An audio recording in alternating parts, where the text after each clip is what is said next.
In the first section, we talked about getting the business off the ground. Second section, growing a business. We dealt a little bit with the legal stuff. We're going to deal with it a little bit more under this stipulation. We're going to add the weasel clause here. We're not lawyers. I'm not a lawyer. But we're going to give you perspective on the legal environment or on legal issues, the perspective as an entrepreneur. That's what I'm going to talk about. But keep in mind, you're probably going to need a lawyer for certain, you're definitely going to need a lawyer for certain things. So this is just kind of extra input that might help you out, and maybe it doesn't. A couple of things about legal. Avoid bad people as much as possible. That hopefully is coming across the screen right now. I don't really like the term bad people, but we have to be realistic. There are different types of people around. There's different types of partners, different types of employees, different types of stockholders. By the way, customers as well. This is almost unteachable, but you have to have some type of pulse for the type of people you're allowing into your world. And in a way, this point covers everything else. It's so vital to success in business generally, way, way beyond the scope of this course.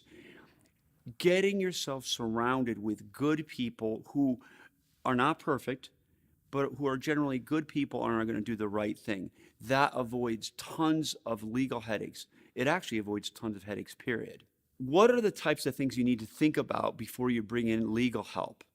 And I'm not talking about counsel you bring in full-time for your business, but rather hiring a law firm for anything. You got to think about the risk of the business you're in, the complexity of the business, the complexity of the issue at hand, the ownership structure, how complicated that is.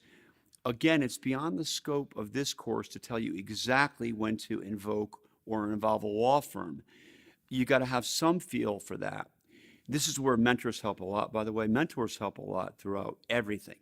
But you're never going to know exactly when to bring in a law firm, although there are sometimes when you need to do that, and it's obvious. But those are some things you might want to think about. How do we work well with law firms? Well, you don't. Nobody works well with law firms. I have to put some humor in here.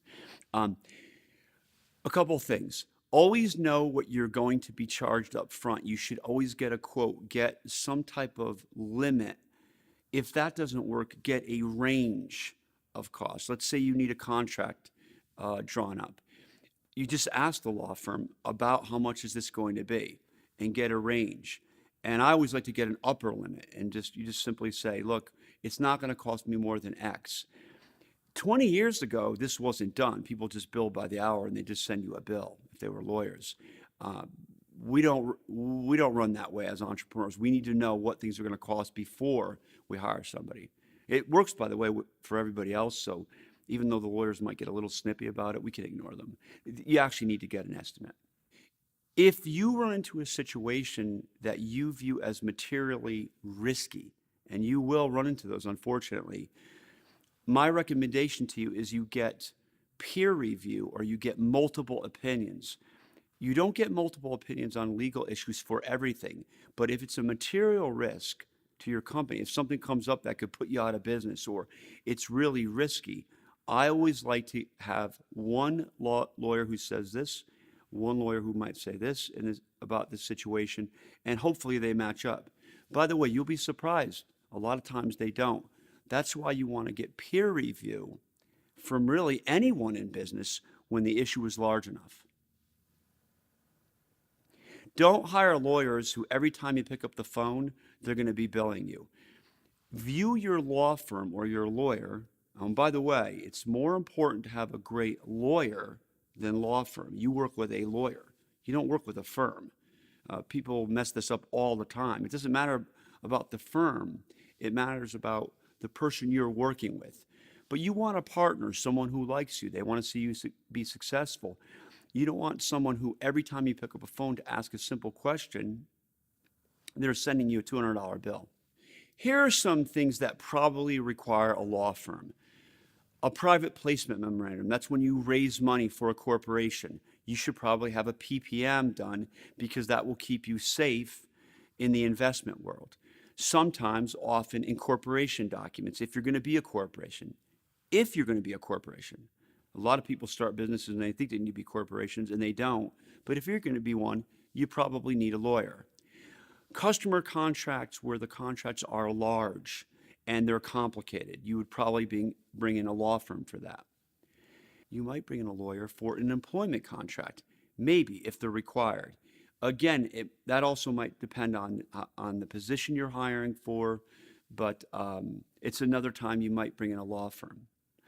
Sometimes it's really easy to know when to bring in a law firm because the legal dispute will be brought to your door. You will need to hire a lawyer. It's kind of self-evident. The next one is subtle. It really is subtle. It's not when a lawsuit is brought to you. It's when you're considering bringing one to somebody else.